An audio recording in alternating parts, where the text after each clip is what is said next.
PBA World Championship qualifying resumes here at the National Bowling Stadium. Craig, along with PBA Hall of Famer Marshall Holman for this next 5 games on the Shark pattern. Welcome, Marshall. It's gonna be interesting, Craig. Excuse me, folks. I've got a little bit of a throat problem. I feel great. My voice is just a little askew. Well, we'll keep the questions short for you here. A little difference we're seeing. No match play at all. We're going to bowl an additional 15 games to get us to 60 games total and cut right to the top 5. How does that format affect the way these players attack the lanes? Well, if it were I would have loved it back in my day, because I always thought there was a little bit of a luck factor in winning your matches, but this is just total pinfall. So, with total pinfall, the best player is going to be number 1. I mean, if we go back to last week in Liverpool, Jake Buttriff had total pinfall of over 600 pins, but with the stepladder final, he lost the championship match to Ronald Page. We're not going to have that here this week. The top 5 will go right to the stepladder, and we'll find out who our champion is. But 5 more games here on Shark, another 10 games tomorrow.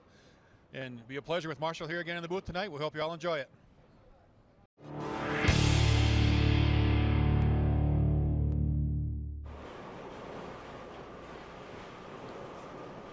And the next 5 games is about to start here at the National Bowling Stadium. We're back on Shark as these players vie for their name on the Earl Anthony Trophy.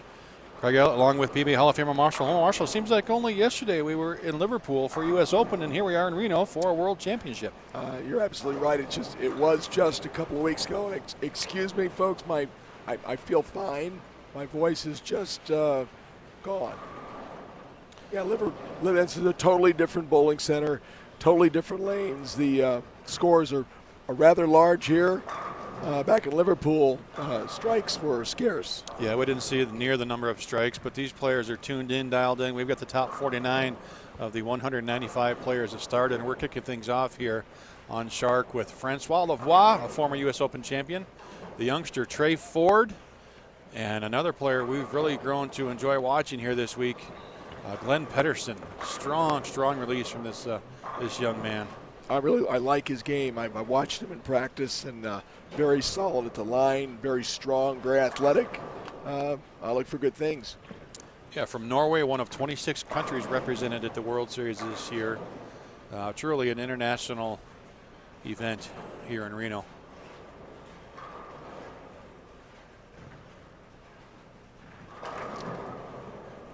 That's just effortless power. Absolutely. That's fun to watch. It's a little bit a little similar to Tommy Jones. It's a lot on the ball. And we'll see Duke just uses the lane and the ball to get the job done. It's not done with a lot of hit. He used to be a power player. Now he does it with direction. See another look at the great Norm Duke. Maybe similar to a Francois Lavoie and how they really just let the ball roll and do the work. Yeah. Solid 9. Yeah. Modern bowling. Even Tom Doherty turned around after that one. So I'll wait. A lot of 9 pins today, a lot of 10 pins. Our Lane Talk stats have proven that. We've got some great stuff we can continue to share with you throughout the week, as we have been already. A couple of big 4 conversions, no 7-10s yet. But about 92% on the 10 pin for the entire week for over the thousands and thousands of games that we bowled. Big Tom Doherty. The Rebel.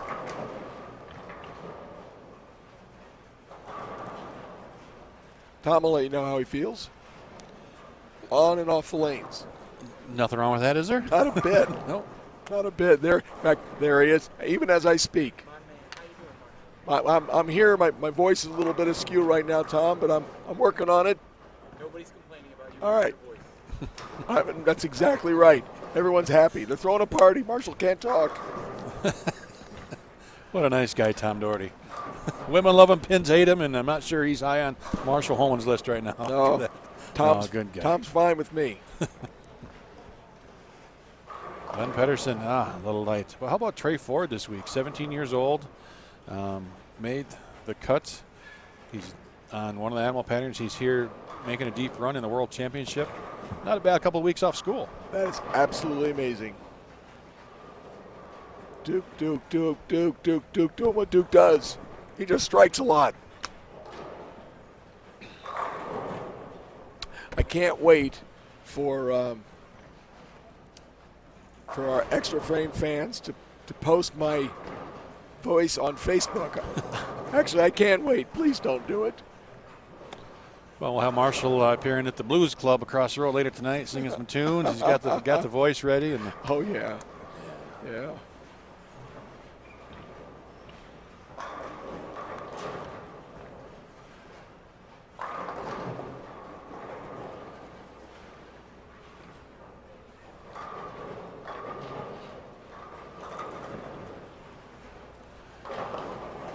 overall leader after we completed that 5 games this morning, 45 games in the books. Jesper Svensson plus 1829, a 240 average. Jason Belmonte, not quite 200 pins behind. Kyle Troop jumping into the top 5. Tom Small and Ryan Simonelli are your top 5 right now, but we've still got quite a few players within 100, 150 pins with 15 games to go. And a lot of stuff can happen yet. Don Barrett, Liz Johnson, Norm Duke, Rhino Page all chasing down our top 5. E.J. Tackett, going in the last 5 games last night, he was not in contention in the World Championships. He had a good final 5 games. Actually got up to 22nd today and then faltered the last couple of games. He fell back to 28th. But he's only 220 or so out of the top 5 with 15 to go. Yeah, he's well within the hunt. I mean, we saw 2 big blocks this morning. Brad Angelo plus 277. Sam Cooley plus 278 for 5. Wow. So it shows you get locked in. I mean, Brad's up to 11th now. Crushing him. Wow, Sam Cooley, 80.36% strikes. That's sick. Is that like 9, 10 a game? 9 a game? Oh my gosh. I've gone nights where I've had 9 and 3 games in league. So. I hear you. Trey Ford, a little struggle to start things out. A couple of splits and a 9 miss. Good learning experience for him.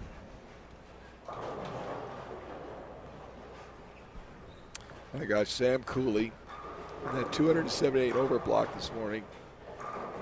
His first ball average was 9.77. Is that all? Huh. Be fun to see how he does tonight. Almost a 4-pin whiff. Well, we talked to Sam a little bit earlier, and he's gonna, his idea was to try to stick with urethane. He threw urethane this morning. With his high rev rate, allows him to overhit it, as he says, and not have the ball overreact and just kind of smooth things out. So we'll see if he's doing that here on Shark. Different pattern than we saw this morning. This ball accelerating to the right, not getting back. And fortunate just to leave the 2-pin. Duke working on 4 in a row.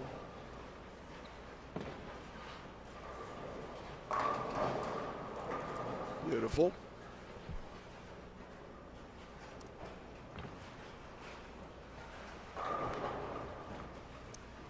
Duke figured something out years ago with the reactive ball where he could just softly let it fall off his hand. And he makes it work. If he had to compete with these guys on a power level, he couldn't do it. But he doesn't have to.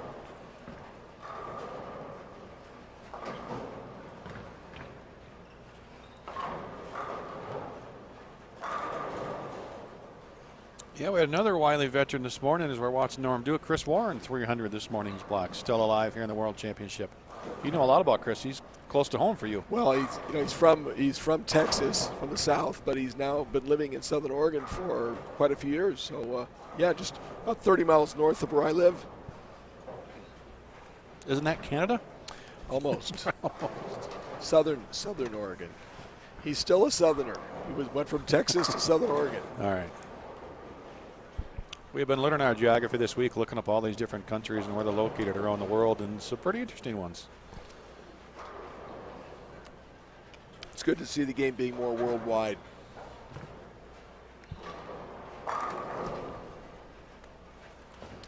Well, I mean, you've got all the talk about how bowling is dying, but 26 countries.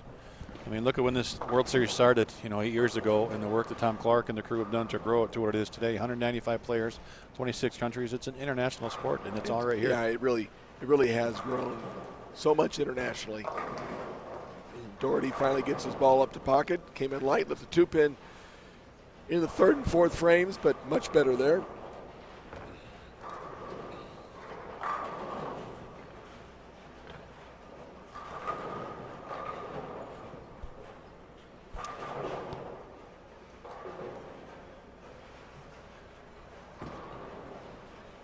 That was left.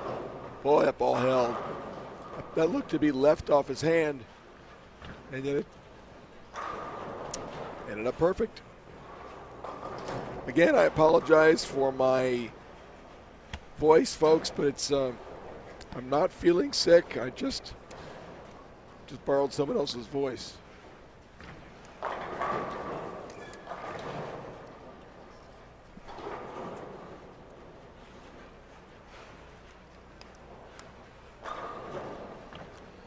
Three quite varying styles. Anthony Simonson, the two-hander, Norm Duke, the classic style, and Tom Doherty, no thumb, but they're all making it work. Simonson with an open in the second, but all strikes otherwise.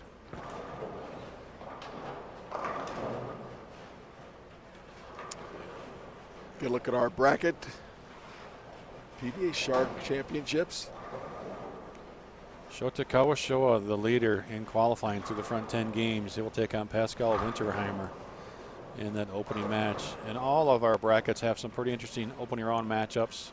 It'll be fun to watch once we get to that part of the tournament on Wednesday here in Reno. And there's that Shark 45-foot, 24 mils, 2.35 to 1 ratio. So not flat, it's got some shape to it. How would you attack something like that, Marshall? Well, I would try initially to play it from outside and then just kind of move in with it. That would have been my MO. Attack the Shark before it attacks you? Good idea. Duke, front six. That looked good. Felt good.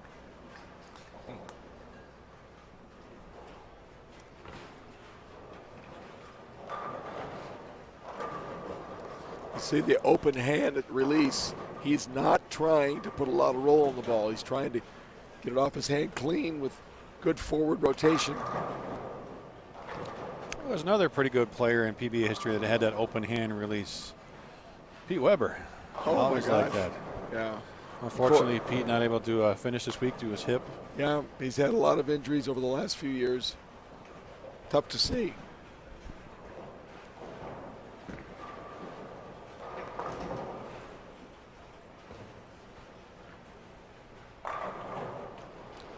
A lot of people tried to mimic that style of Pete through the years, but it's not easy to do. No.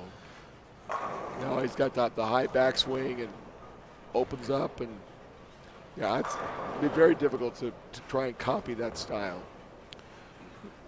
Marshall, when you bowled, you had a unique style for your time, something Sure. a lot of players. Is there somebody that how did you learn that? Did you mimic somebody from back home? I did.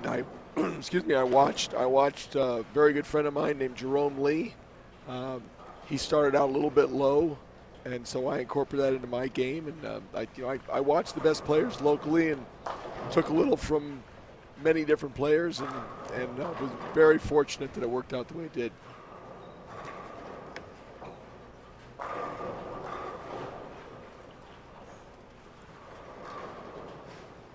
Lavaw with a front five and then a 9 spare. Not a very long dry spell for Francois.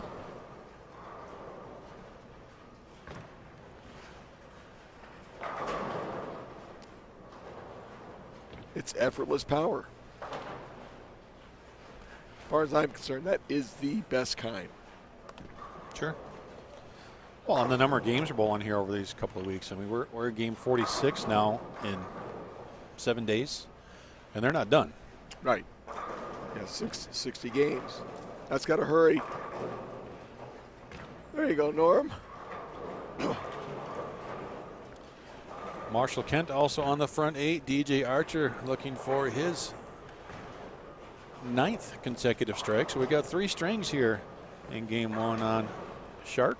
I thought it was pretty interesting. I was at home watching and had the pleasure of seeing Boston Red Sox, Mookie Betts, shoot a 300 game. So, hey, congratulations to him. I'm sure that was quite a thrill. Yeah, right here on 29 and 30 yesterday afternoon. His definite highlight of his World Series. No doubt about it. You wonder if he ever gets a chance to practice how good he might be able to be someday. Absolutely. Oh! But I think part of that, Marshall, and you can attest, I mean, athletes can do a lot of things. Good athletes can do a lot of things. Sure. He knows he can't bowl at a high level. He understands that, but he can come out here and make a good showing. Yep. Very, very credible showing. Absolutely.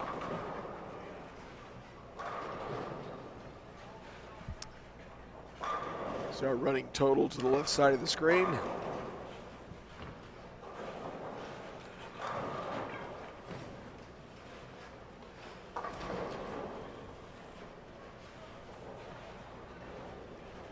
When you were younger, was there another sport that you ever thought about playing that you really enjoyed? Not really. I mean, I enjoyed playing golf, and I still enjoy playing golf. I'm a better golfer at 63 than I was at 23. But no, I'm too small for football, and I love baseball, but I wasn't very good at it. Norm Duke loves bowling, but that 10 pin is not going to fall.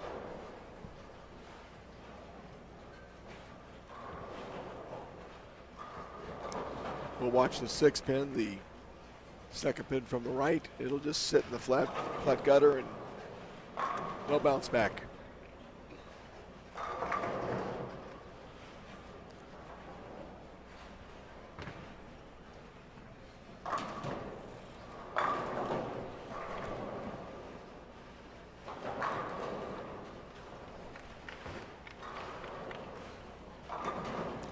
Good look at young Trey Ford, the third. 7-10, that's mean. Welcome to the big time, kid.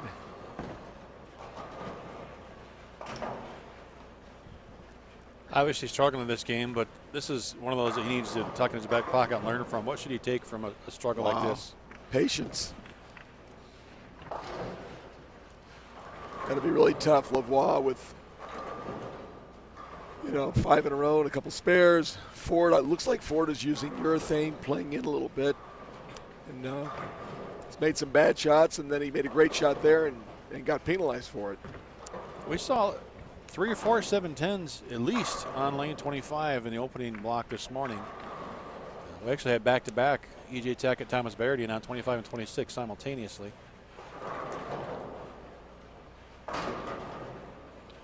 He gave it a good go, threw hard and straight at it. He doesn't look all that frustrated or upset. Well, it's interesting talking to his dad as he came across on, I'm trying to remember what pattern he made the cut on, but I talked to his dad afterwards, and I said, well, obviously he looks pretty calm, but I'm sure you're not. He said, of course, Dad wasn't. Of course not. He said, yeah, Trey didn't even know what was going on. He came up in like game 3 or 4, said, hey, I'm in like the top 30 or so, Dad. He said, yeah, you are. Just keep bowling. That's good. But I mean, just not, just taking in what's going on, throwing the ball, let it happen, and he's in the top 16 in a match play. On Cheetah, he made it on, and he gets to bowl Francois Lowe from South Africa in the opening match Thursday morning.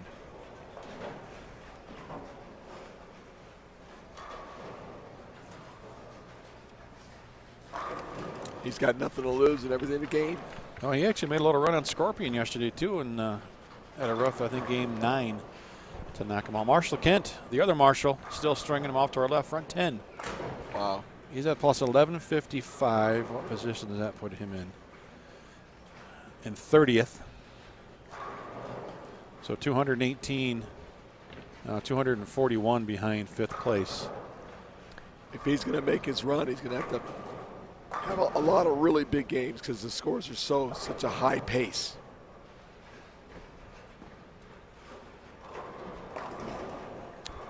Yeah, I mean, if you're top 5, just keep hitting average.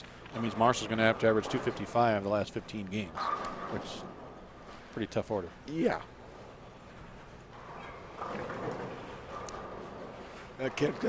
Marshall Kent with the front 11.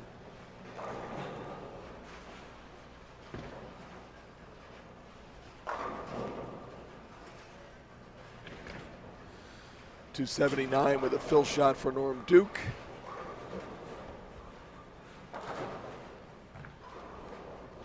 And off camera to our left, Marshall Cannon on the approach. One more strike for 300. I think he'll get it. Sure sounded like it. And the applause confirms it. 300 Marshall Kent. You know, the lanes, the lanes are certainly more playable than they were back in Syracuse in the U.S. Open. But these guys make them look a lot easier than they are. Do you think it helps coming into this event after being on such a tough pattern last week? I mean, they were dialed in. Does this almost feel like a house shot? I would think so. It looks like some of our bowlers might be getting bored. They're striking so much. I never got bored striking.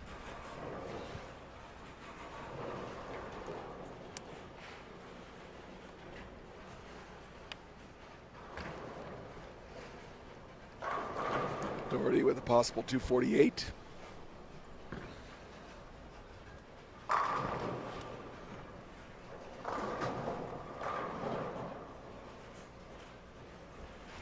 And Lavoie with a 248 with a strike, with a fill shot, picking up the 4-pin.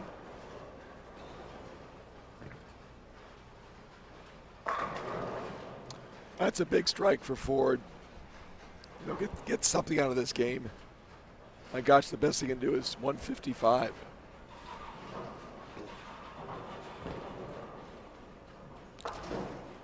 Ten-pin tried to stand. I got away with a little tug there, but hey, take a break.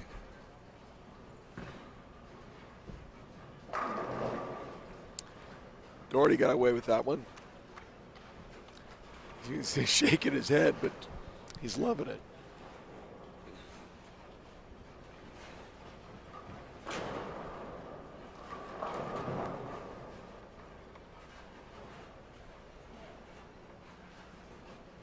It's a tough feeling when you're fishing.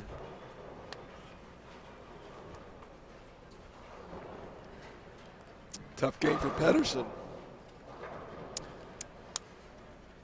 Just had 3 strikes. Strike out for 205. That's not much. What kind of discussion should Trey be having after this game with his ball reps as he gets ready to finish this block? Help. I mean, he just totally lost. He's going to shoot 142. Excuse me, 143.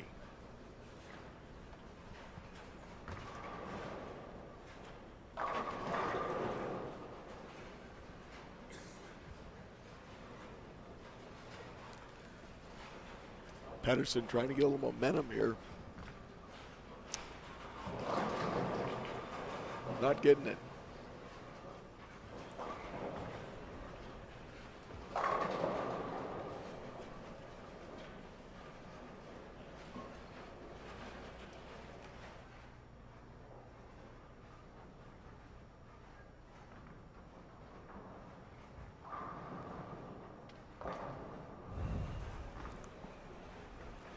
Glenn Pederson wraps up game 1 of 5 here. We're going to take a look back last year. E.J. Tack at Tom Smallwood. World Championship number 8 from Reno.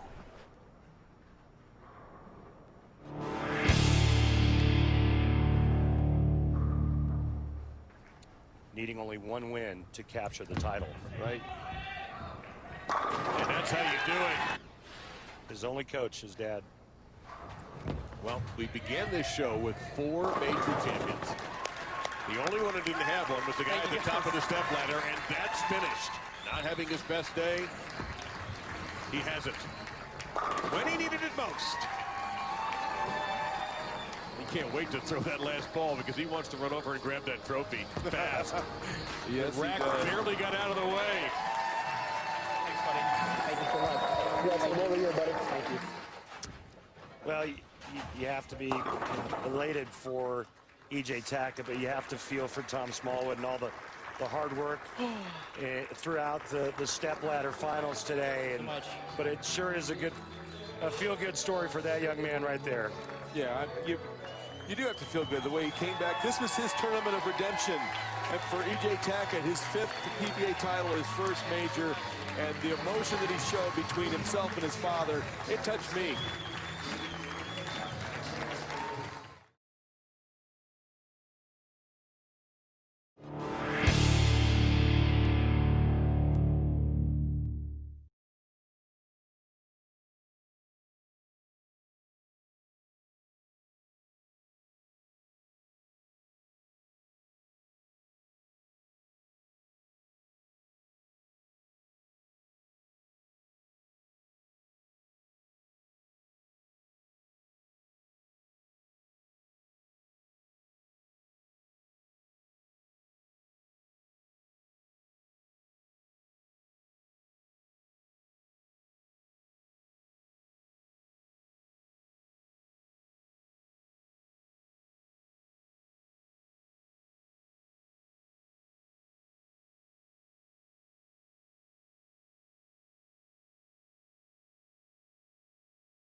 Former world champion Don Barrett, 2017. Bill Hardwick, plastic ball champion Matt Sanders, and out of New York, Anthony Pepe, who's had some success at the World Series as well with the title. And Shota Sean Rash, and a Rafiq Ismail out of Malaysia on our second pair. Here in game 2.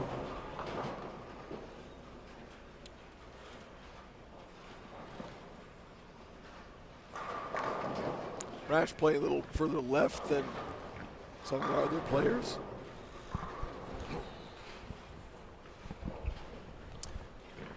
We can see Rash playing about the 12 and 13 board.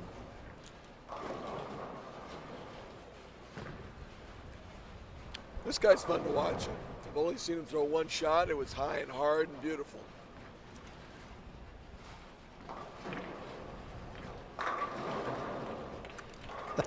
something like that. That's pretty good. Yeah.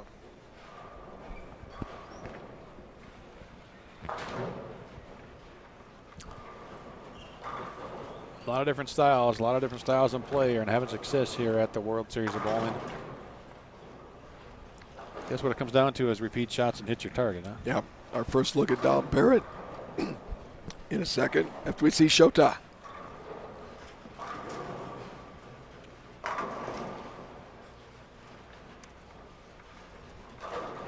There he is. He's back.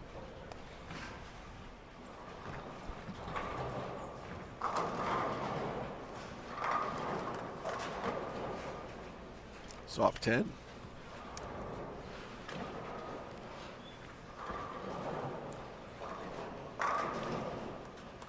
Another strong player with seemingly effortless power.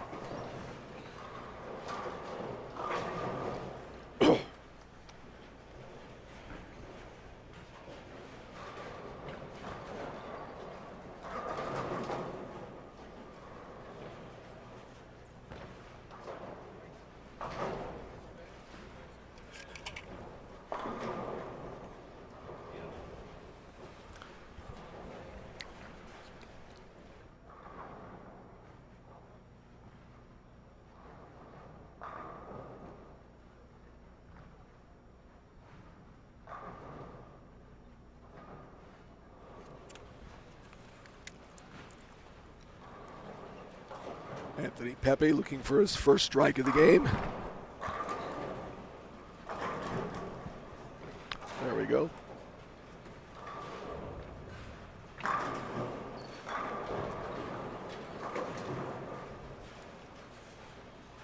Kind of like Norm Duke on the left side of the lane. Not a lot of hit, good direction. Let the ball do the work. Tom Barrett, a lot of hit. Too much hit. That is a mess. 3, 4, 6, 7, 9, 10. Yuck. Ball hooks early. That's a major league mess.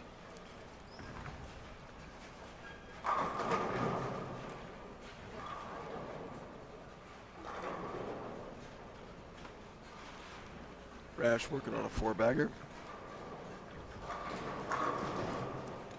Gotta hurry. Wow, great shot.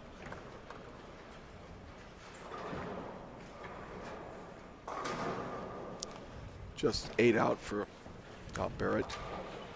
My voice reminds me of my bowling game late in my career. It's like I think it's going to be okay. It never was.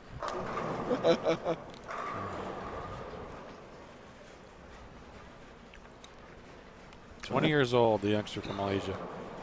That ball past the pocket. Leaves a light 7-9. It certainly looks like he's going to be, quite an international star for many, many years.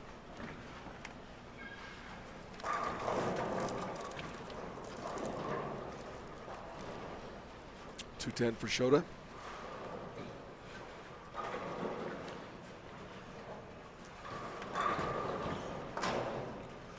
'14 Cheetah champion at the World Series of Bowling, Anthony Pepe. Oh, a little light.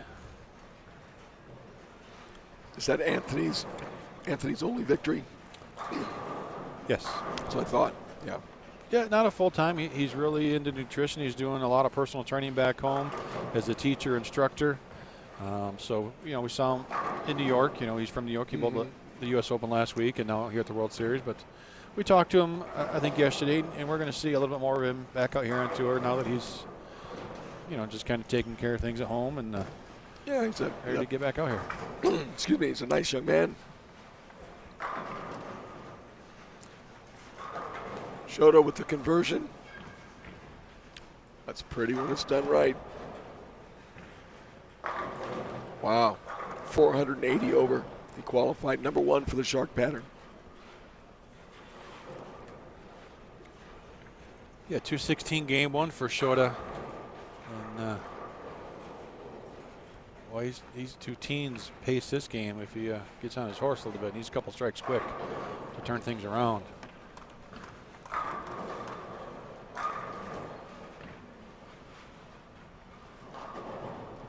Hard throwing Matt Sanders. Good shot.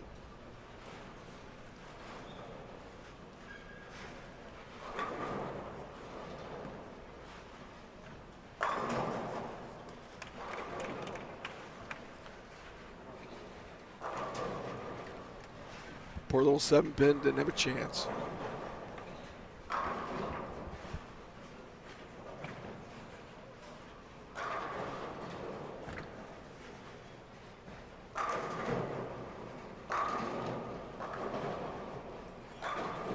Some guys make it look real easy. That shot from Pepe looked really, really nice.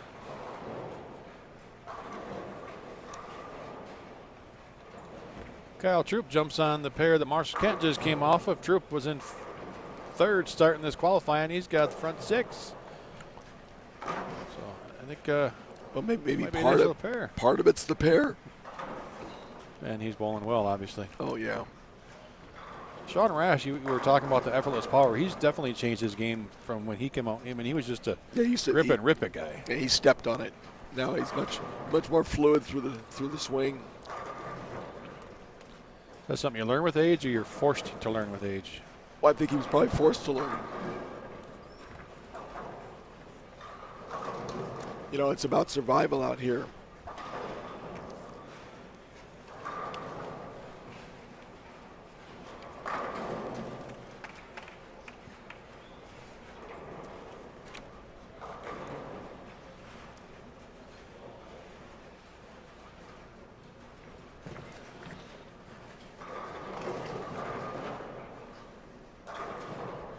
Pepe's ball just going too long. Showed with a messenger.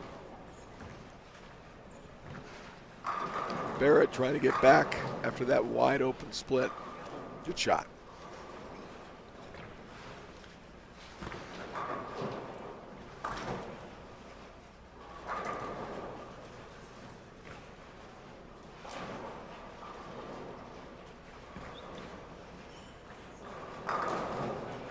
You could tell Rash liked it when he does that little flip of the leg. Posted that shot and that little, I'll show it, a little, kind of a kick, a little, I don't know, what do you call that? Just almost like a slap. It was a hand. He just kind of, yeah. It's just his way. Ankle curl. Friend of mine watching back in upstate New York just texted me. He says, well, as long as you feel better than you sound. I do, Sammy. I feel a lot better. Look at that strange lead. That's wow. 4 through the face and knocked the 10-pin with it. That's an odd 5 count. That was a light hit. Oh, it was. Very odd. Very odd.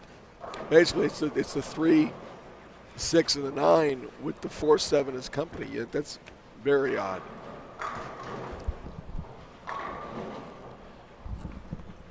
It's got to shoot like a 2, 4, 8, 10 for a righty, pretty much, right? Yep.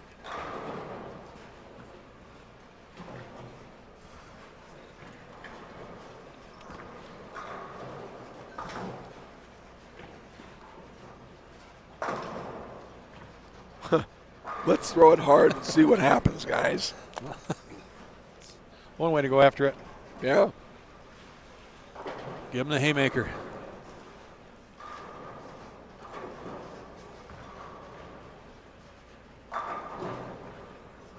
Hey, Marshall, it's Phil off the sidelines. I got a quick question for you.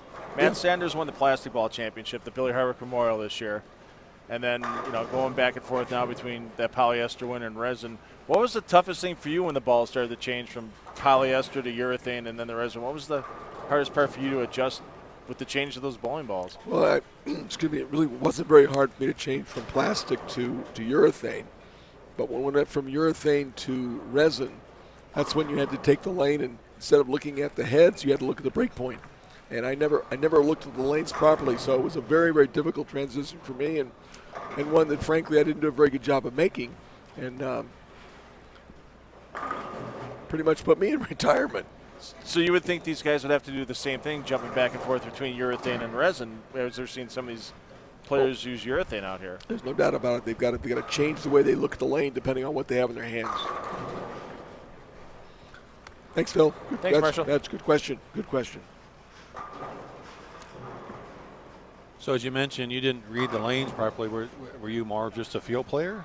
I was definitely a field player, and I also, I was a player that had the fortune of having great success for many years. About a 15-year period, and then when the resin came in, and it was time for me to make the adjustment to properly throw the kind of new equipment that was out, I was stubborn, and I felt like I could always make it work. I've always been able to make it work, and I just never could. I really never got the hang of it. Pete Weber struggled for a year or two before he got to where he understood the proper way to read the ball down the lane. Sure.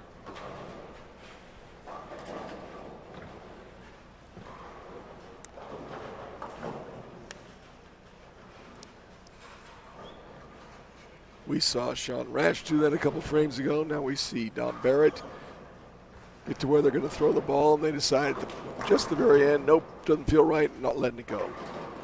269 for Big Sean Rash. And such a promising game for Ishmael. Starts out 4 in a row, wide open split, a couple more strikes, and a bigger split. Now it's just nothing but a little 2-0 game.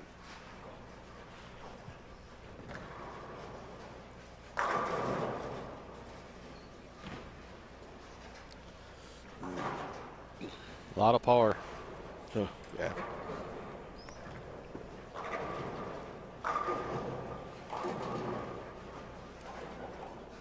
Shota with that 240 plus average in qualifying, 216 game 1.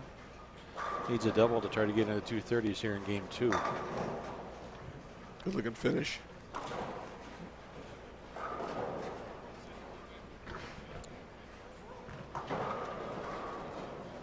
Now Barrett changed balls. Look, he might have gone in with the urethane.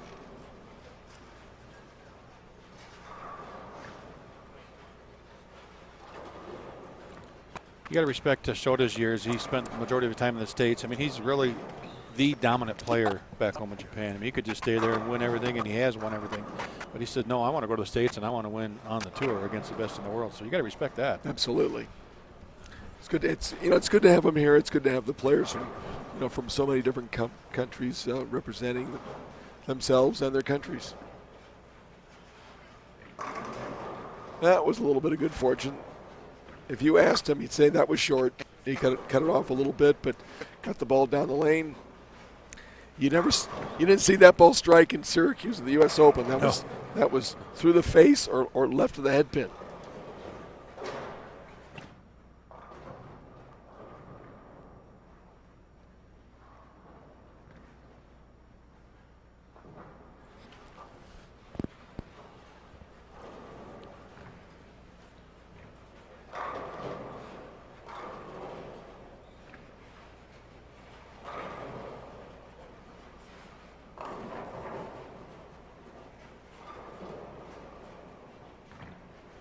I'll show to salvage 230s out of that after a rough start. So I guess he'll take it. You have to take it. Can't give it back.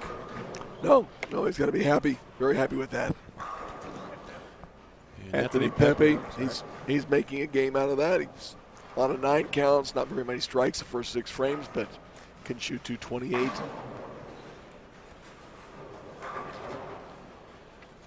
And as we get set for Game 3, Daniel Franzen, Darren Tang, Jesper Svensson, Smallwood, Belmonte, 3 of our top 5 headed this direction here as they wrap up Game 2 down on the low end of the house. We're going to take a look at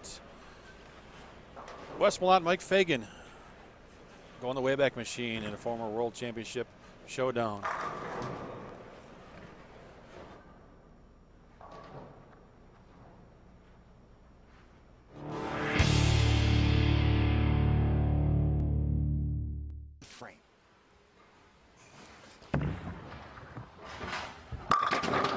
Strike. Malott. X in the 8th. Get lucky one time. How about unlucky at the worst time? 9-pin. How do you commit to a shot so much, throw it so good, and absolutely get raped. I mean, I'm speechless. I know a little bit about bad carrying at the wrong time, and that was a horrible break. Being a nice guy, I guess. The bowling ball goes right past the 9-pin. The biggest shot of the week for Wes Mois to give him a chance to get back into this. Now the only thing he can hope for is that Mike Fagan opens again. Travel with these gentlemen around the world. It's like someone reached into your throat and ripped your heart out. Now Fagan is up in the 9th, trying to secure his second major title. 22-pin lead, foundation frame.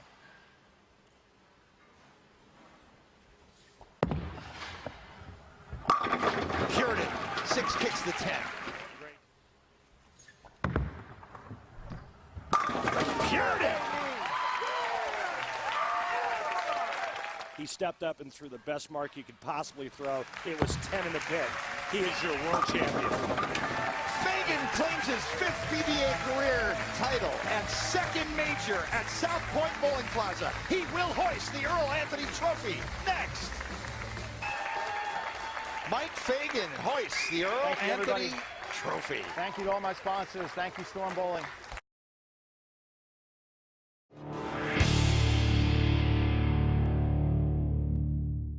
Opening shot title match.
Daniel Franson and Darren Tang. Sweden and San Francisco. Tang, a collegiate standout from San Jose State.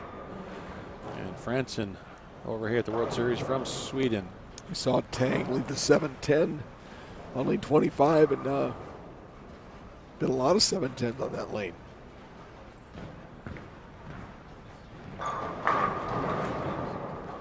Ring and 10.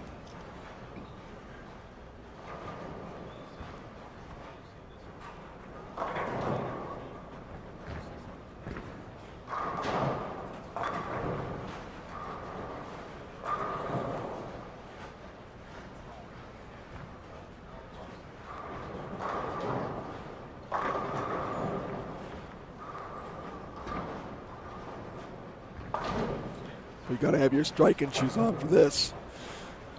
We can see that Jason Belmonte making a move on Jesper Svensson. Although I believe Jason just shot 2-0 the last game, so that's not going to help him. Oh, 185. He must open the 10th frame. And Smallman 192. So Svensson's going to open up his lead over those two players. We'll get the rest of the scores here shortly. Simonelli 247, Kyle Troop 269. So we're going to have a change in that top 5. Or at least And closing of the gaps there. Back-to-back 7-10s for Tang. And all they can do is just come back disheartened. I mean, just another quality shot that he gets absolutely nothing for. Is that just the ball deflecting a little bit when it hits the pocket? It's coming in a little late. You know, if it was a little bit higher, he'd strike. If it was a little bit lighter, he'd strike. It's kind of in a trap zone. It's a flat 10 with a Swisher 7. Sure. And obviously extremely frustrating when you make a couple shots like that and get 17, for the 2 frames.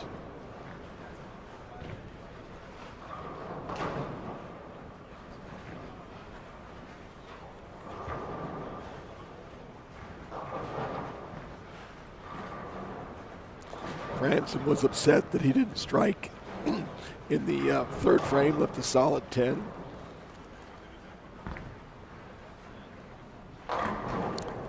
And he leaves another 10, but he's getting the better of it than Darren Tang. Yeah, I'm sure Darren says, yeah, I'll take a 10 pin. Almost looks as if about 40 feet down the lane, instead of the ball making the move up the pocket, it kind of accelerates an extra foot or two and kind of hangs.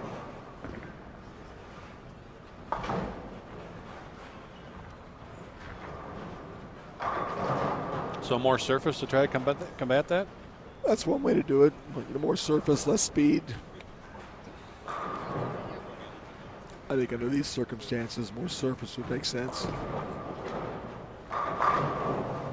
Well, and that's the thing we hear a lot nowadays is with this equipment is you have to get the ball to slow down, right? Not throw it slower, but get the ball to slow down.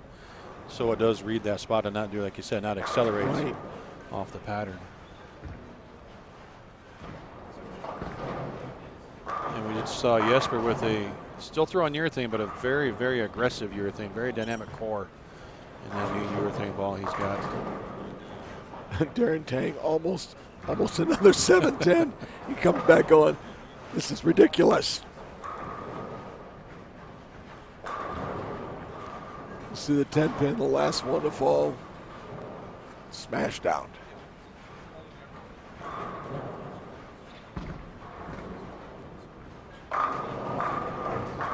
Small wood with large scores.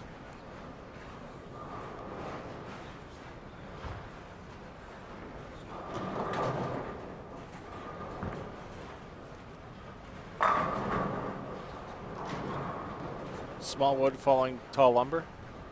There you go. You can have a lot of fun with that.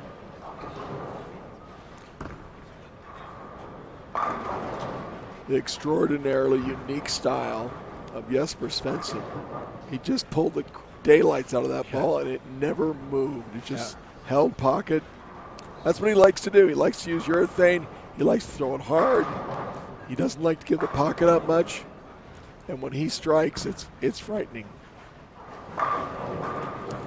And the same can be said about the way that man strikes, Belmonte.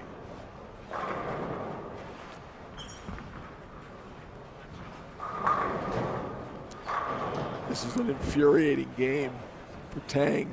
7-10, 7-10, strike, solid 10.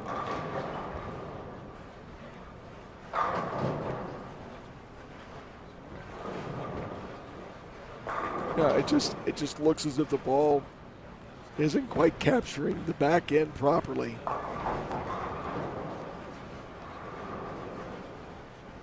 And a good lesson for him to really continue to watch the ball motion, right? Because he's got to be thinking, well, I'm hitting the pocket, but not the right way, obviously.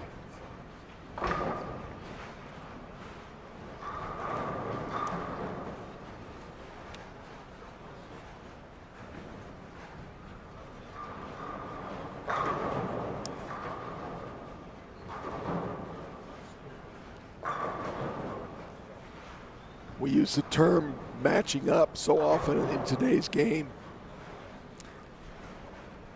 Svensson certainly has that down to a T.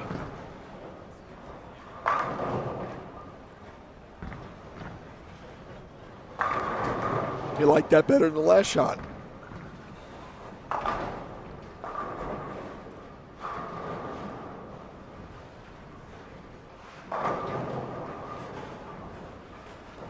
I just saw Ryan Simonelli a couple lanes down to my right, and he almost left a solid 5.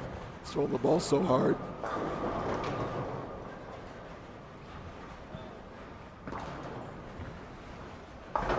Hey, Marshall, Phil on the sidelines again. I got another question for you. First time I saw Jesper was like a wow factor. Like, wow, that's incredible to watch, the power, everything like that. After you got on a tour, because you were the wow factor out there for a lot of guys when you first got out there, Mark Roth, who was the first guy you remember on tour where all of a sudden you went like, wow, I'm in trouble with the speed and the rev rate and that type of thing? Oh my gosh. When I first went out on tour, it was probably Berardi. You know, even though he came out a little before I did on tour, but he threw the ball very hard with a lot of power. Now, Mark Baker came on tour and he had a lot of wow factor. Kelly Kaufman. There's always another player coming out and throws the ball a little bit harder, with a little more rev, especially in today's game. Thanks, Marshall. You bet.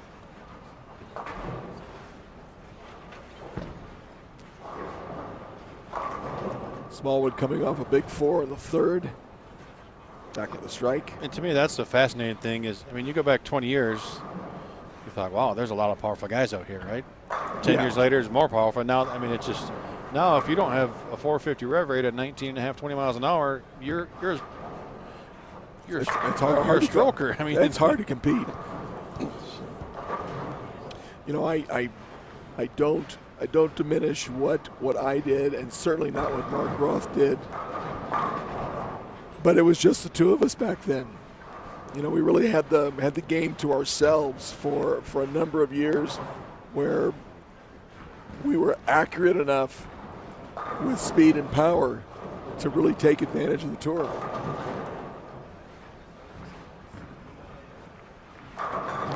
And we see that today, right? It's your speed and power guys that are still doing that, but it's just at another level. Yeah, absolutely. So where are we going to be in 5, 6, 7 years? I mean, that's the thing that's hard to comprehend, right? I mean, we have this today. How much more power can there really be? Yeah. That's another name that was just messaged to me. Jimmy Keith. Jimmy Keith, when he came out on tour, hard throwing, rev making machine. Absolutely.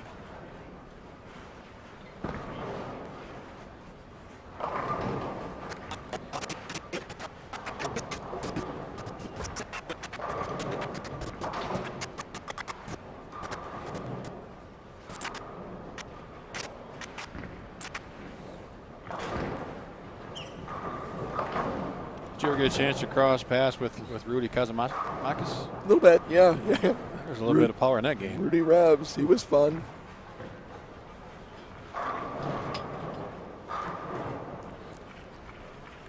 Tim Mack,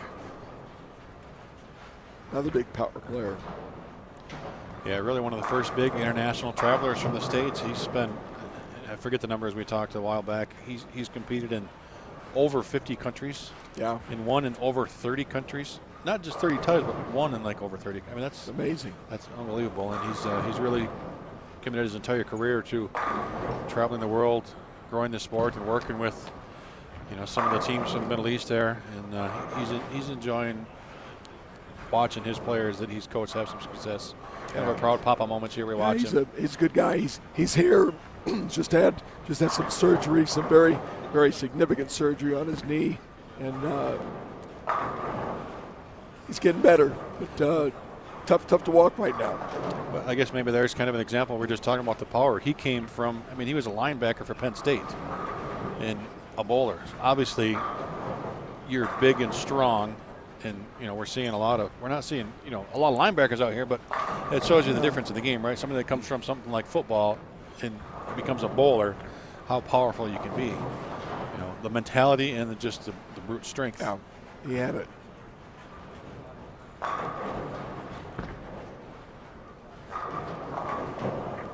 Smallwood very happy with that result. That ball right off his hand. As we see Darren Tang. Hey, look at me, I got a strike.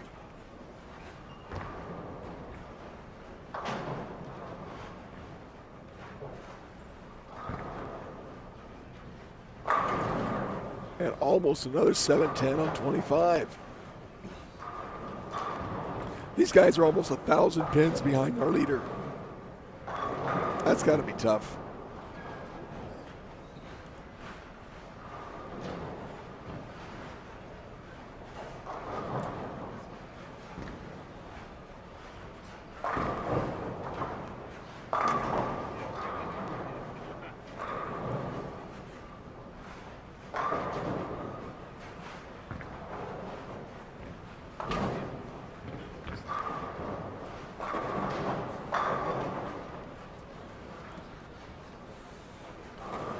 And here is our updated leaderboard. Jesper Svensson, Jason Belmonte. There is 188 pins separating those two players between first and second. And another big jump, about 128 back to Kyle Troop in third.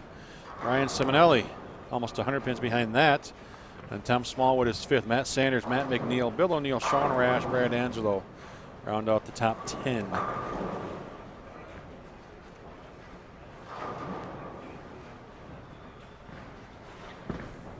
So we talked in the open, this is no match play.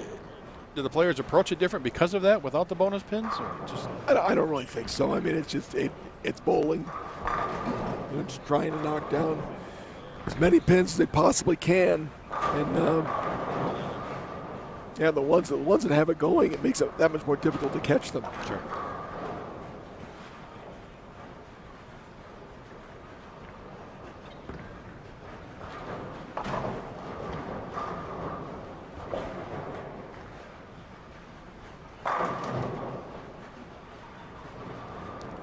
I'll probably get done here and then go out and spend 3 or 4 hours singing karaoke tonight. That should be interesting. I think I'm going to grab an adult beverage and watch you do that. Yeah. Shota, front 9. Off to our right.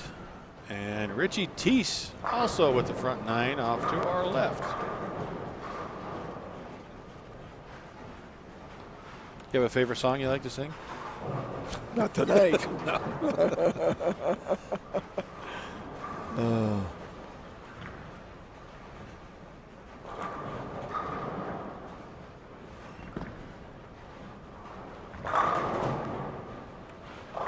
We have headsets on, right? Because that really echoed that strike from Belmonte. That has some decibels.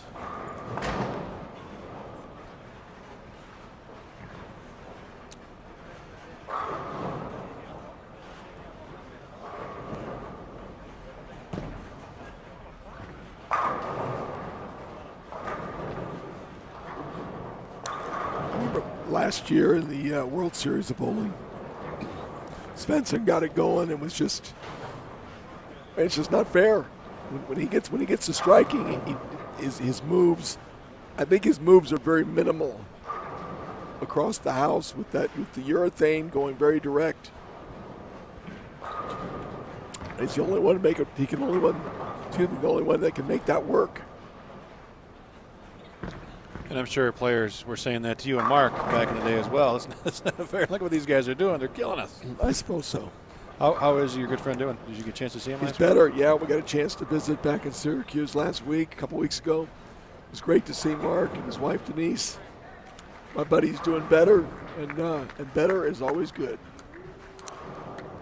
Great to hear.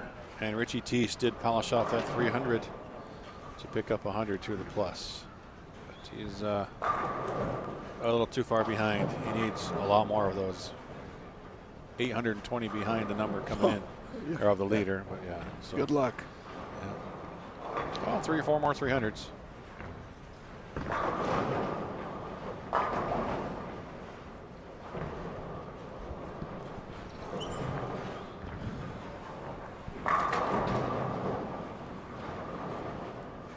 I'd sure like to hear what he's thinking right now. Well, he's bowled a heck of a game. 193 is the best he can get, and he's really bowled well.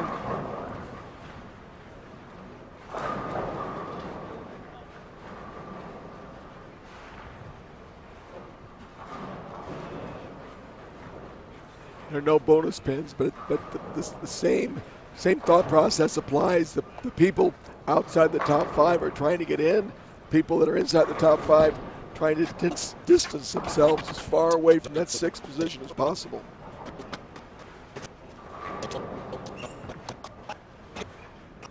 I think Jesper came back and just can't carry. What are you going to do?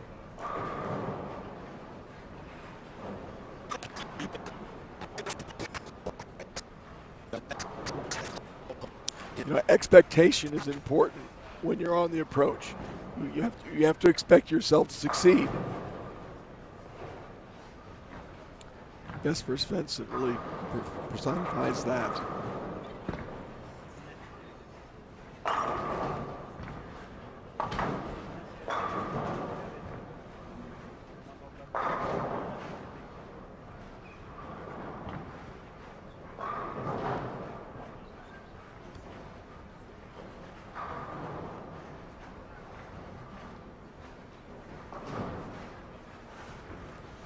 See if Jesper can come back after that long dry spell.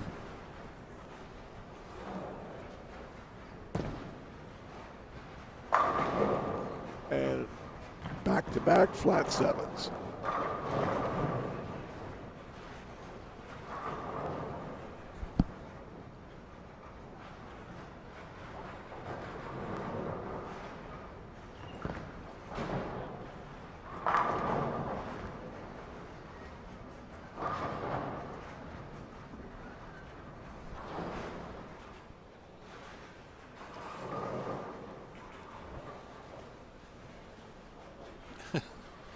Not sure the conversation between Smallwood and Jesper. I think Smallwood just said, it's a tough break, Jesper.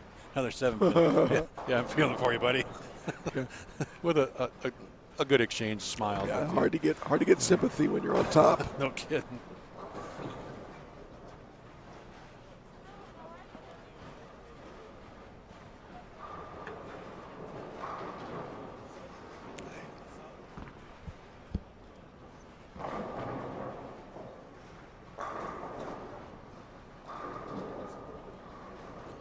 Tommy Smallwood needs to finish this one off. Try to get some pins back. We just saw Simonelli going to take another chunk out of the gap between him and Kyle Troop. And Tom just trying to hang on to that 5th spot as he's got Matt Sanders, Matt McNeil, Bill O'Neill, Sean Rash, Brad Angelo trying to chase him down. And just a weak little 10-pin.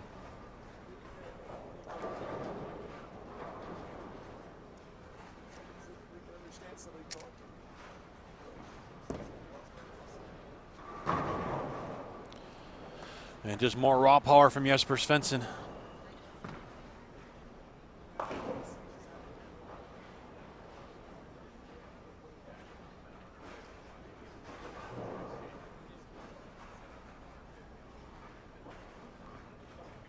And Svensson just going to continue to pile up the numbers here.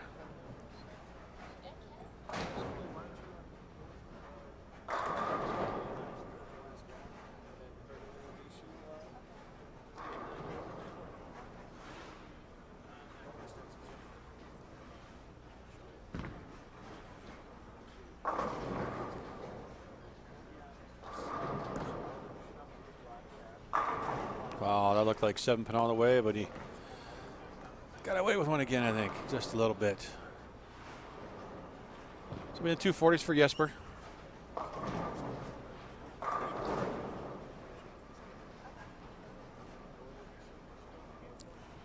.220 for Smallwood with the strike on the fill. Belmo, possible .259 here in game 3.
Smallwood finishes 220, Jesper 247. He'll keep increasing his lead over second place Jason Belmonte. Jason's in the 230s. So 3 games in the books here on Shark. And we have a guest joining us for a little bit here. PWBA Rookie of the Year, Daria Payuk. Payong. I'm close. Come on. Thanks. We've said it about 7 different ways. So Yeah, you know, you actually do. We're right about 12% of the time on the last name. So welcome. Yeah, thanks for having me. Obviously, you're here, so you're not still bowling. Not the, you know, you had a pretty good year last year on Cheetah. Main match play. Talk about your week this year at the World Series of Bowling 9. Yeah, last year was surprisingly very good. I started off with actually leading after 6 games on Cheetah. Then when I looked up on the board and I saw my name popping up first, I kind of freaked out. And I finished with 180, 190, finishing 4th probably. And that was a very good day on the lanes. And as much as I want to repeat it this year, I just couldn't keep up. I did not have a good tournament. The atmosphere here felt very thick. It was lots of pressure. I feel like the pace was very high, so if you did not shot like 220s, you were already falling behind. So starting off the gate with 180 was already 40, 50 pins out of the cut. Sure. But obviously a good learning experience. Always. Right? Always. What are you going to go practice on after this week to try to get a little sharper and be able to not have those games that knock you out and be able to bounce back? Well, I actually think that I need some time off. I've had a long season. I feel that PWBA haven't finished for me quite yet. I did travel a lot and I prepared very well for the World Series. I did not succeed, so I feel like I need some time off. Actually, this weekend I'm going to be traveling with the Weber International team and I will be an assistant coach. So I'm going to have a chance to watch bowling from behind, help the guys.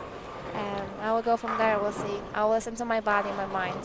You know, that's the first time that I got to watch you at some college events over the last couple of years bowling with Weber. What's it like to go from one of the best collegiate programs in the country to the PWA Tour and then come out here competing with the guys on the PBA Tour? What's the transition like? Transition is very big. It's a different type of a competition. College bowling had taught me many things. It taught me how to bowl under pressure because it's so much harder to bowl when you have 7 girls behind you, counting on you making the spur, counting on you striking to win a game against the other college team.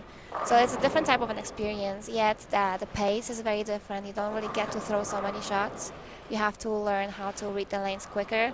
Transitions are different, so I'm very happy I went to college. I decided to do it. And PWBA had always been, I mean, it's been very tough also because of the patterns. But I'm very happy with how I finished off the season. So has the title of Rookie of the Year, has it sunk in yet?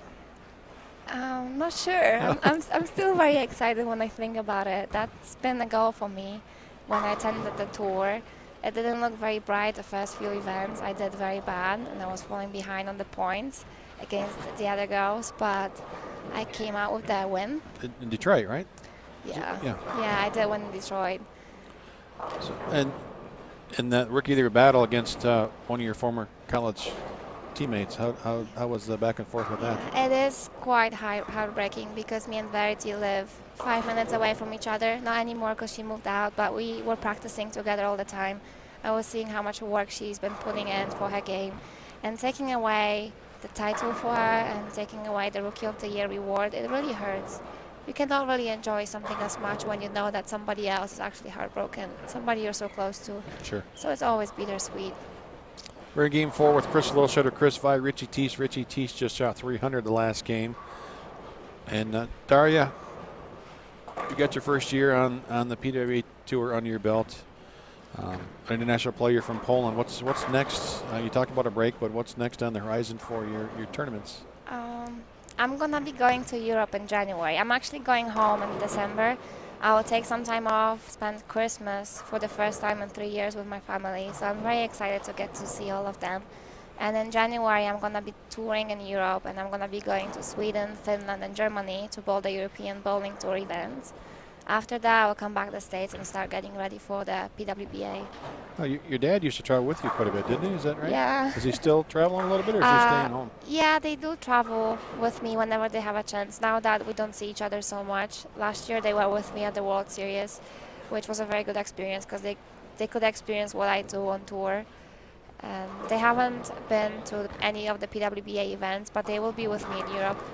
So that is very good to have them. And luckily, with technology and all the live streaming, they get to still watch you from home, right? So, I mean, it might be a little early in the morning or late at night, depending on what time we bowl. They always do watch me and everybody else, and it's great. It's great knowing that, my dad saw that game on the live stream. They can always rewatch it, relive it with me.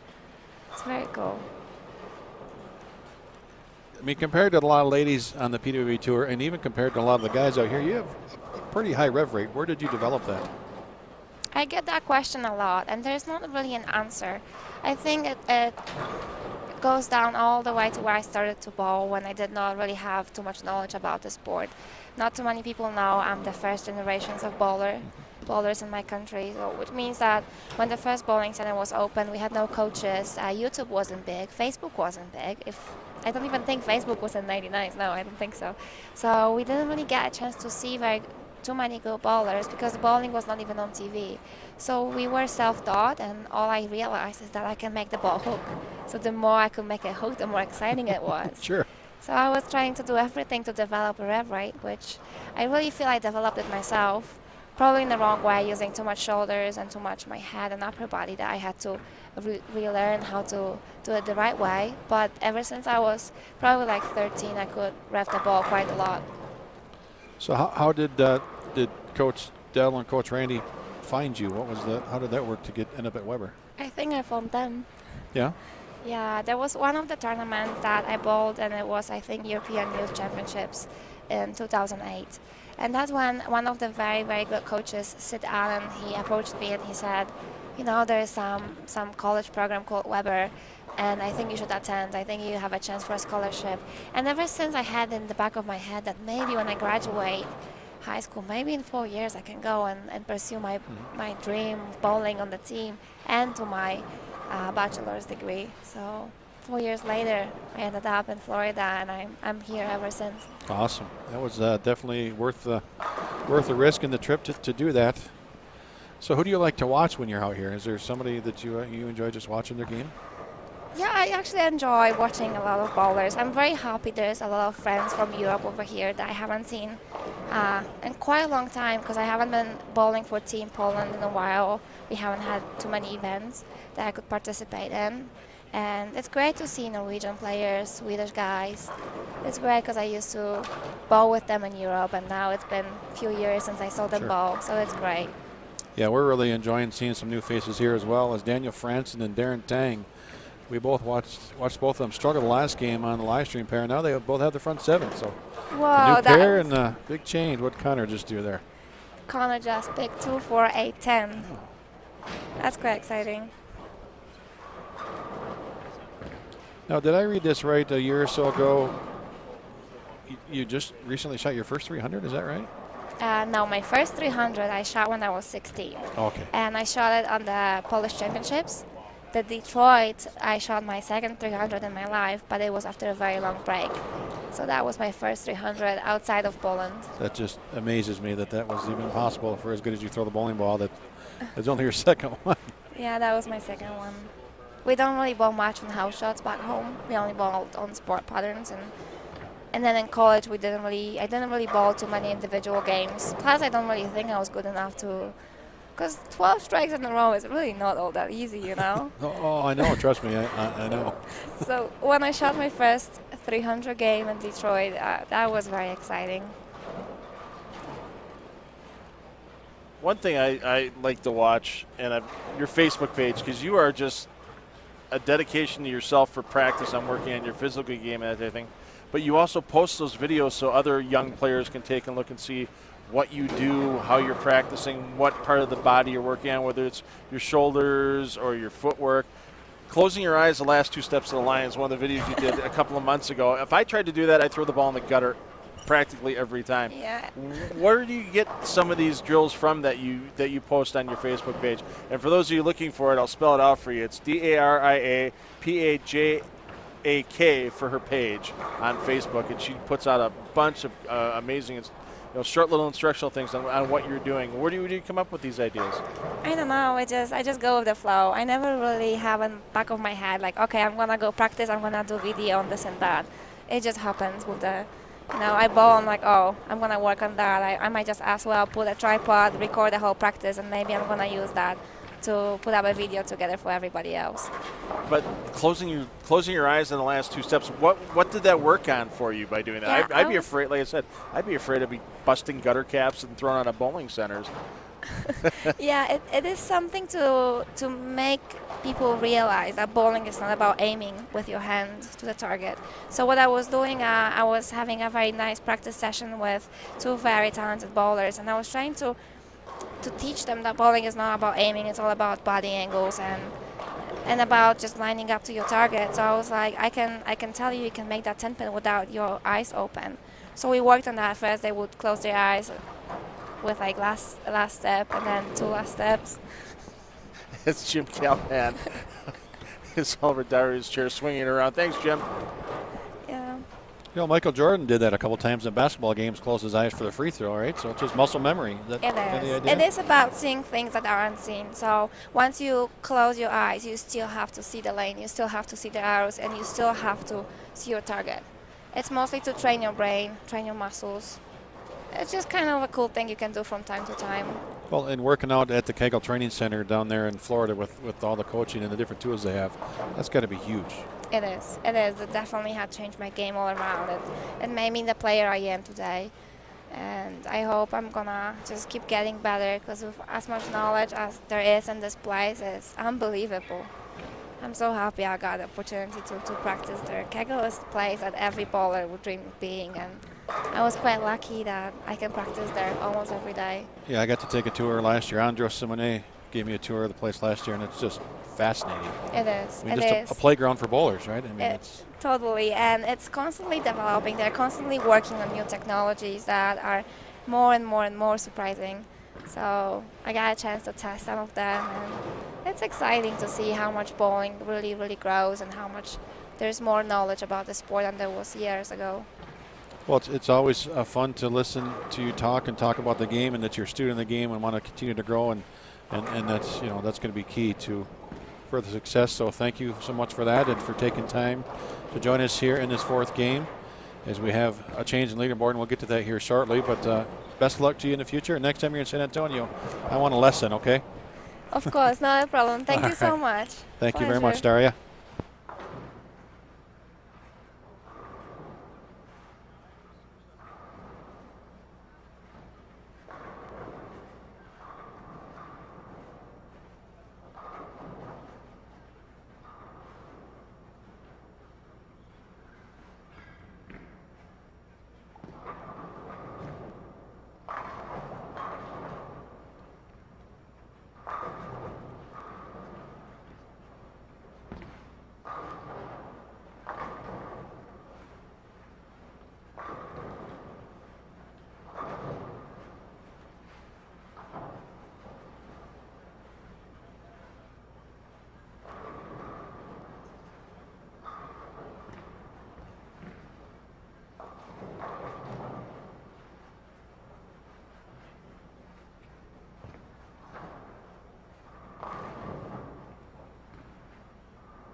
Little change in the top 5. Matt McNeil is in. Tom Smallwood drops backwards as you see the scores scroll across your screen. And Belmonte, 93 in the 5th, spare in the 6th with a split in there. Jesper Svensson, front 6 again. So it's Jesper's just looking to run away with it. And I think last year EJ led by 216, 214, 216, something like that when it was all said and done. Jesper's looking to crush that number. Richie Teese after 300, 203, bounced back the wrong direction, unfortunately. Chris Via going the other way, 215 last game. He can still shoot 250s. But I think we're going to have a little, well, we got a few frames to go here with Pickford. Let's keep an eye on that one as well. As he picked up to 248.10 a little bit ago. Bowling with Chris Warren, who had 300 earlier this morning. And you see Chris Via looking to get rid of some frustration after a poor shot in the 10th frame.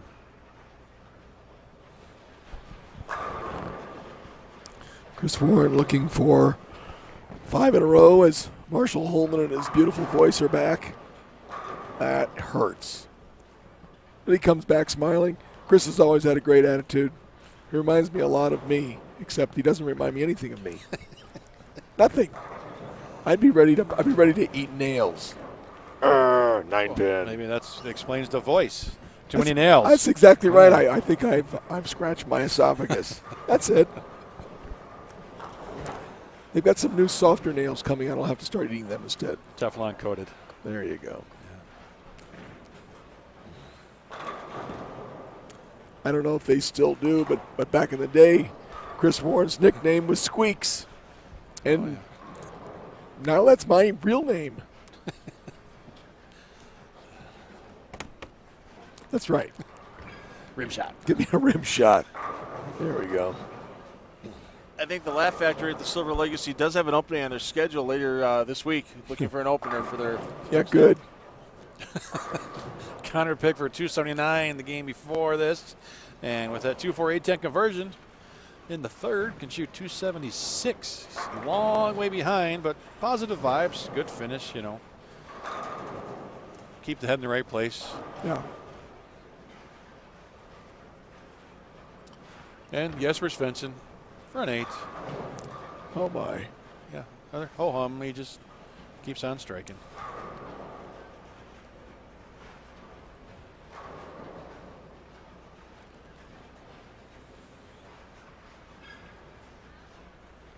A couple more frames here with Chris Warren, Connor Pickford, as they're getting a little ahead of the pace with just 2 on the pair. And our final game here on Shark, we're going to have Brandon Novak, Liz Johnson, Brad Angelos. Brad had that big block this morning, plus 277. And also Christian Escona, Tobias Berding, and E.J. Taggett, defending world champion. Not sure what took out that 9-pin, but happy player reaction.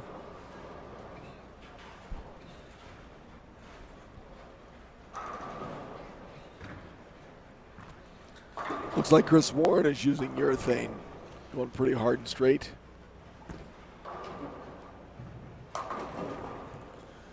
Nine pin the previous frame, 4 pin this frame. That shot he did not like, hooked early off his hand. You can tell right there, uh-oh, trouble.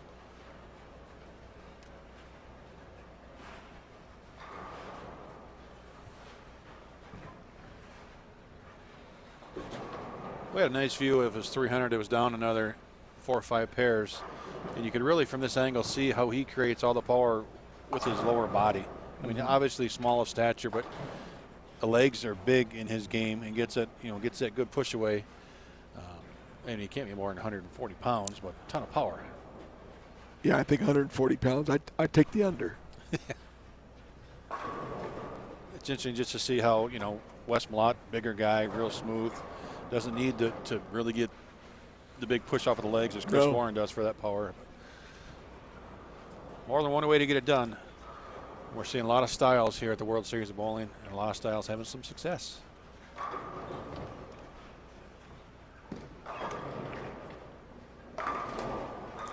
Almost another solid 9. Ball never touched it. Ball went left the 9-pin, but able to get it taken care of. We'll take another look. It's coming in a little high flush. So he went from smiling 2 shots ago to a little frustration the last shot to just dead stone. He's grinding on fire right now. He's grinding now. Yeah.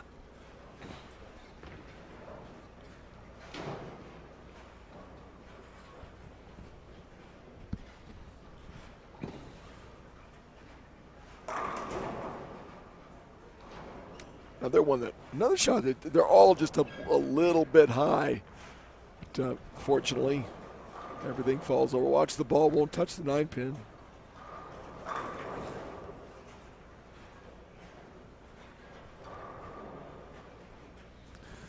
I think Chris Warren just genuinely loves to bowl.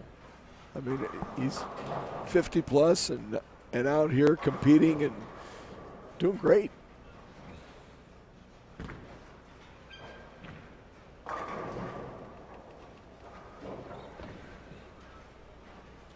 Yeah, no question he knows how to win. I think the most regional titles, 51 of any PBA player. Just hasn't had the big breakout success on the national tour, but he knows how to win. Amazing.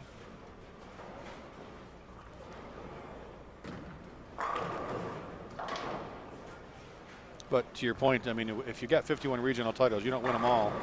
He's bowling a lot of tournaments. He must really just enjoy bowling, just bowls a ton. Sure does.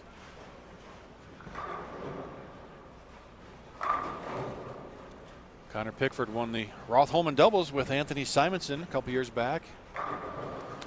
Looking for his first singles title. Remember it well. Enjoyed it. Now, how do you win the Roth-Holman doubles for your first singles title? No, looking for his first singles title. I'm sorry. Not only my voice doesn't work and my ears are dead too. But other than that, you're feeling just fine.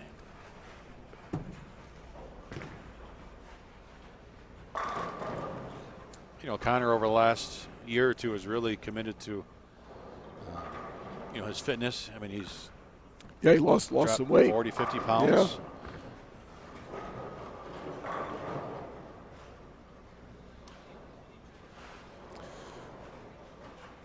Take a look at this ball. The 6-pin's going to come out of the flat gutter just enough.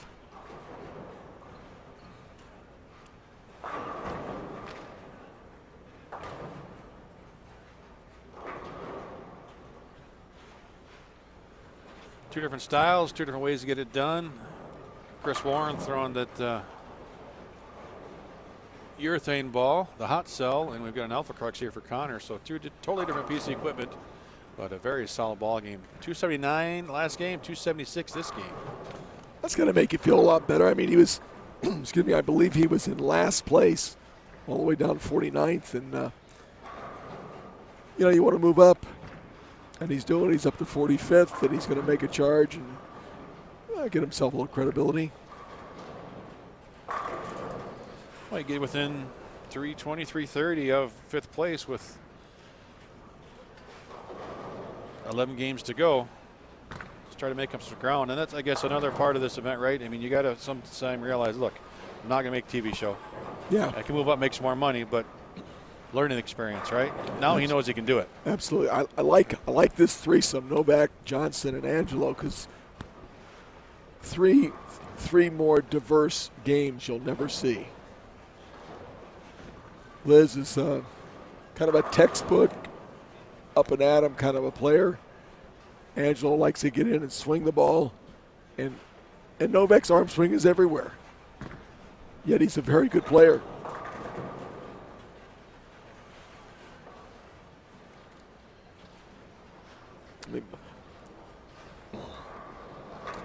See Liz Johnson coming in high on 26. I mean, Liz, one of the greatest female players in the history of the sport. Just watch this backswing. Do not try that at home, boys and girls. But he gets it back to the spot when he unloads. That's a foul line. Very, very effective player. Got a big hand. And pretty unflappable.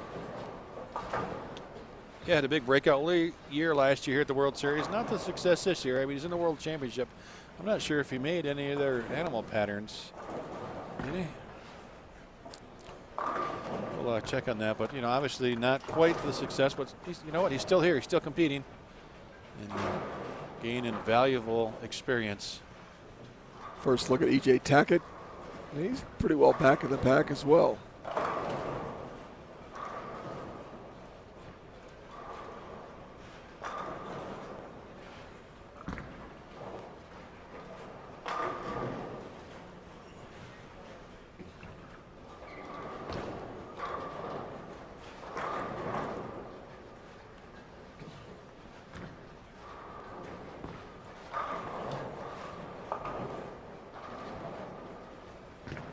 Novak snuck it on the Scorpion in 15th. Oh, Craig. that's right. That's right. He finished. Yeah, he had a big, strong finish. That's right.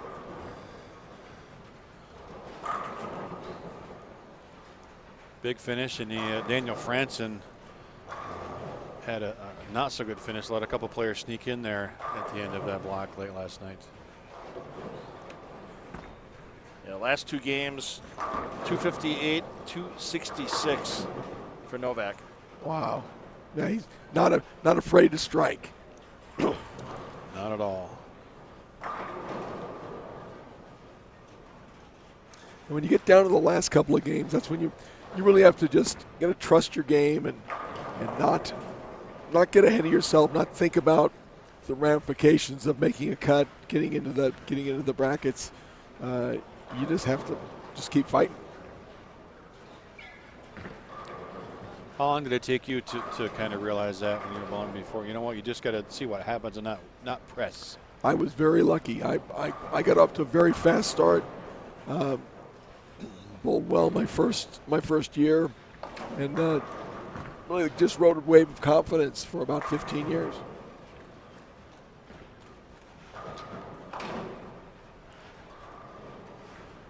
I've seen other players that have had to learn how to get to that point of how to win. I was fortunate that it did come early. Great shot from Angelo. Liz Johnson, strike, missed the spare, and then another strike, looking for a first double. Yeah, Liz coming off a 279 game. Up to 1395. She's going to be, back to close to within 100 or so of that top 5. Yeah. Interesting interview with Brad Angelo after that morning block where he went 277 over. He said he didn't have a lot of back and forth dialogue with Liz, but Brad's a student of the game as much as anybody out here, and he was watching, the way Liz's ball, as direct as she is, read the lanes, and he made his moves kind of off what he saw from her, and they both had 2 good blocks. And did you have anybody that you could kind of watch back in your day to get a read off of, or just do your thing? I watched Mark Roth.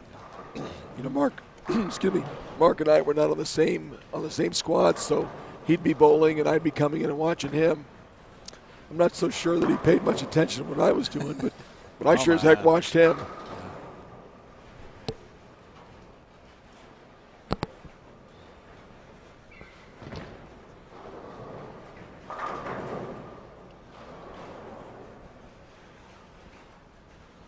Air ball.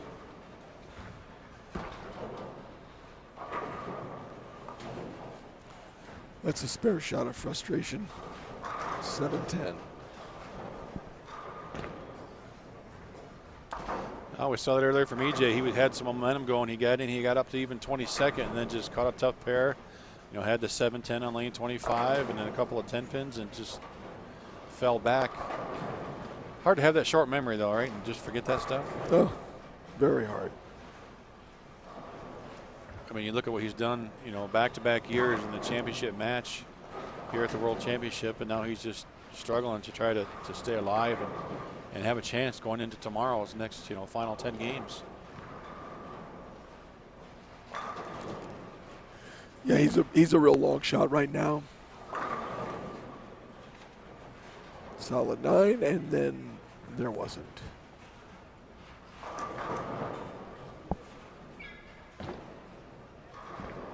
Ball goes past the 9 pin.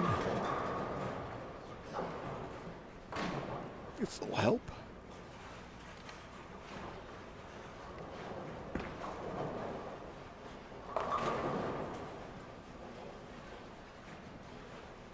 Like he definitely pulled out of that shot, just yanked right up on it, and there's your result.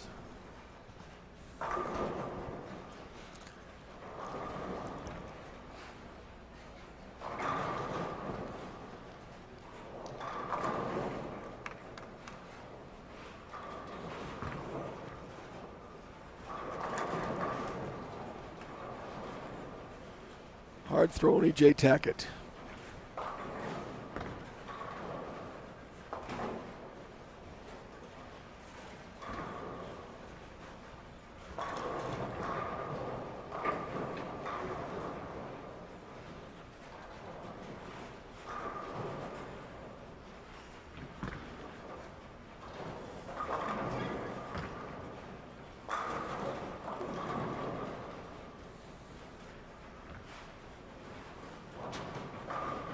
Very simple and effective game.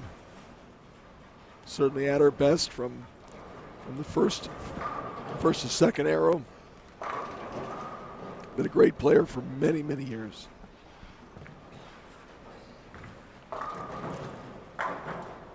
And Novak's had a couple shots this game that have been pulled, gone through the nose. A couple shots that have run a little bit left that have hung in there and held the pocket.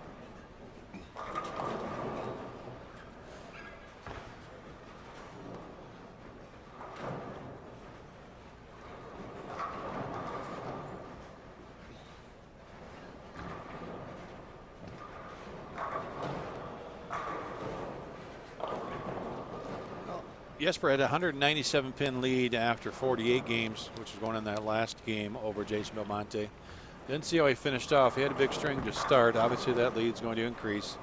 But the one to start watching is how many guys have a shot to get into that, 4th, 5th spot. And sure, looks like we've got our update coming right now. Well, Bill O'Neill is on the outside looking in, but just by a few pins. Yeah, Smallwood jumps back in. Matt McNeil drops to 7th. Bill O'Neill up to 6th. And Liz Johnson off that big 270 is in 14th now. Only 100 back. So we can go all the way to from 5th to 14th and only 100 pins separating. That's close. Yeah, and there's still 10 games to go tomorrow. Yeah, there's a lot of time. A lot of time left.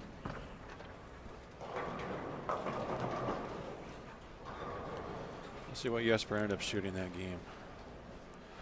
We had a great discussion with young Daria. Yeah, 268.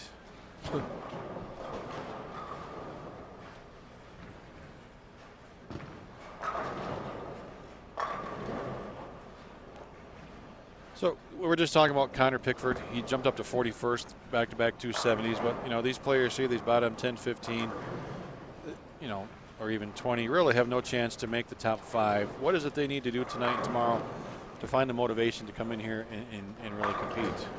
Well, you know, every spot up is more money. So, you know, they're professionals. They're trying to make a living.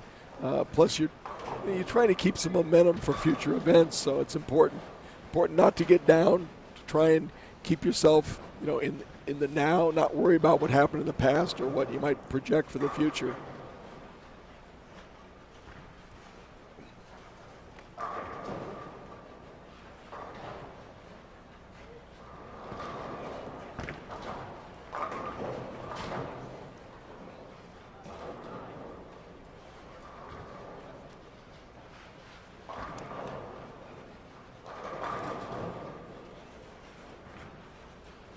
Sneak peek at EJ's last shot. There's some pin action. Ooh. Wow. I don't know if anything hit that. It's just the air. A little tornado blasting past the 10 pin. Took it with it.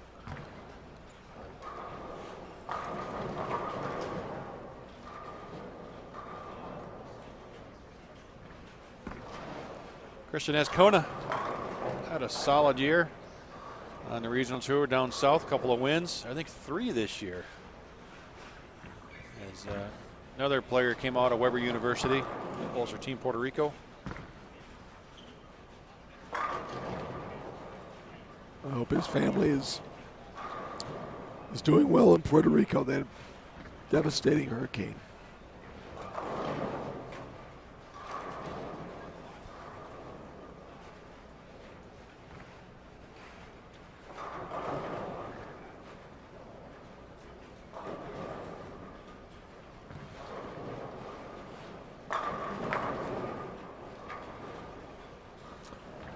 That's a look the Tackett's looking for right there. Anytime you get the 10 pin to chop out that quick, you know you're matched up really well.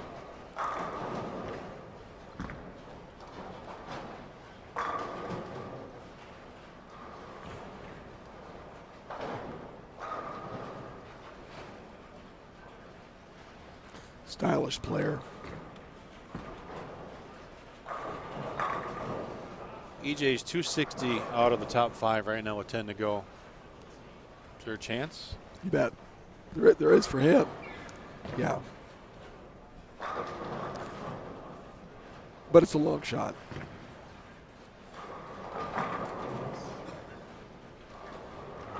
Johnson with the double.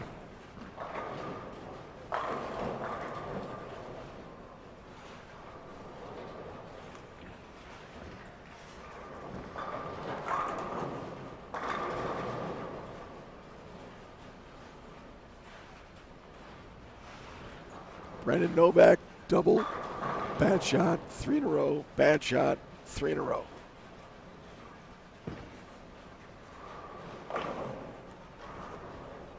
Hard to make 2 bad shots at this level.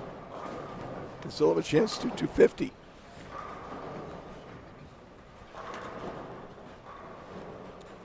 Got to take advantage of it when you can do that and not give pins away.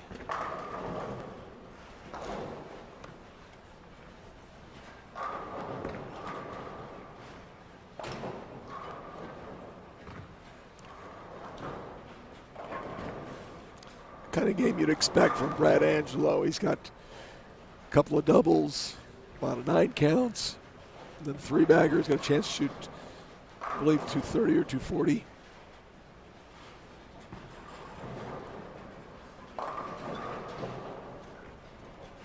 Novak not using much hook at all. Kind of almost playing a hold shot. Angelo can strike out for 239.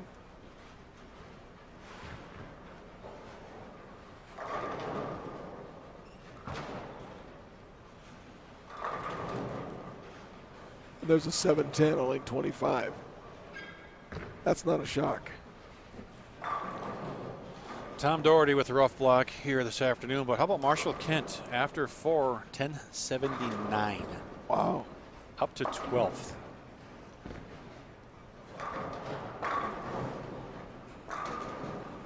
.300, 267, 254, 258.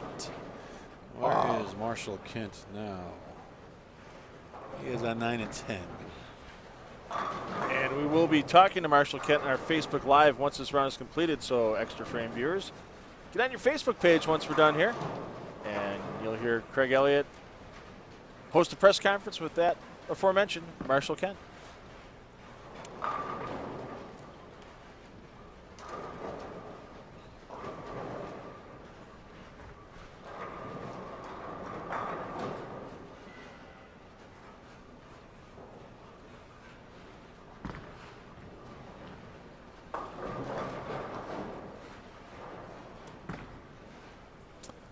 That's not a fun way to finish for Liz Johnson. She leads the 1 and the 10. Off her hand quick, never picks up a roll, leaves the washout.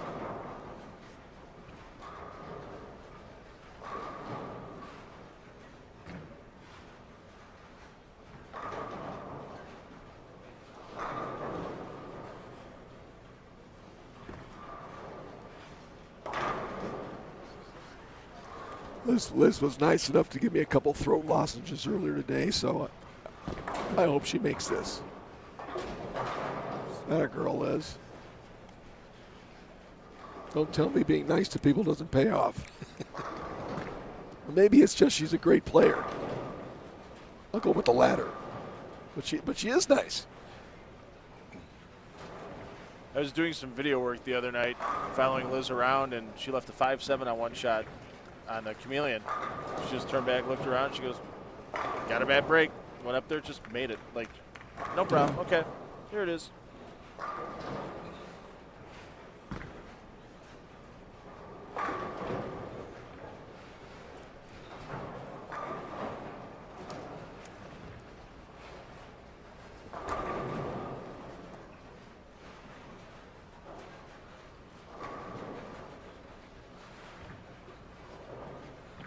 Taggart with a chance to shoot 266.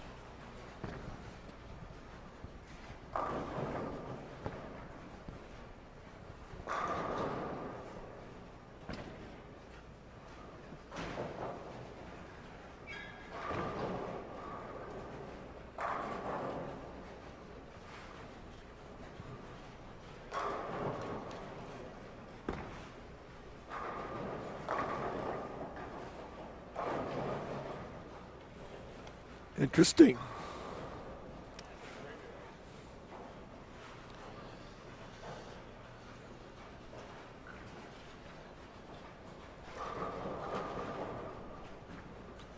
Final couple shots for these players here on the last game of World Championship Cashers round here on Shark, and that's the last things you want to think about to wrap up your round is missing a makeable spare. 204 for Ascona. EJ can still shoot 266. Try to get within a couple hundred pins of that 5th place position. Currently held by Tom Smallwood and Tobias Berding. All right, good finish. Another youngster there. And as Phil mentioned, to join us very shortly is we're going to get Marshall Kent with a press conference over on the Professional Bowlers Association Facebook page. And we've got more World Championship Cashers on tomorrow.